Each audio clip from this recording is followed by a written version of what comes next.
အရှင်ဖျားမိခင်ဖြစ်သူထမင်းစားနေတာကိုအဲ့ဒါငါမစင်တွေစားလို့ပြောပါတယ်ဖျားအဲ့ဒီဦးလေးဘာဖြစ်မှလဲဖျားတဲ့တော်တော်မရိုင်းတာပဲနော်မိဘကိုစော်ကားတဲ့ပုဂ္ဂိုလ်တွေဟာဓာန်ကြီး10ပါးသိရောက်နိုင်ကြောင်း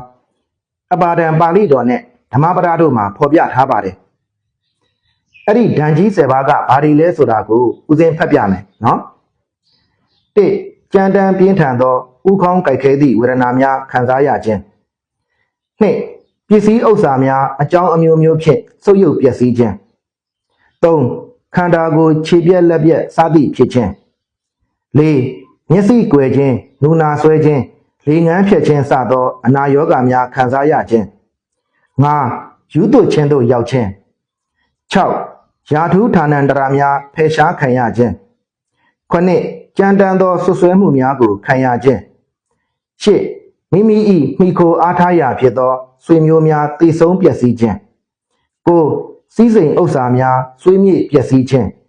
10တည်ပြီးသည့်နောက်အပေငရဲသို့ကြာရောက်ရခြင်းတို့ပဲဖြစ်ပါတယ်ဒါဟာမိဘကိုစော်ကားခြင်းကြောင့်သိရောက်မိဓာန်ကြီး10ပါးပဲဖြစ်ပါတယ်ဒါကြောင့်မိဘတွေကိုမစော်ကားကြပါနဲ့နော်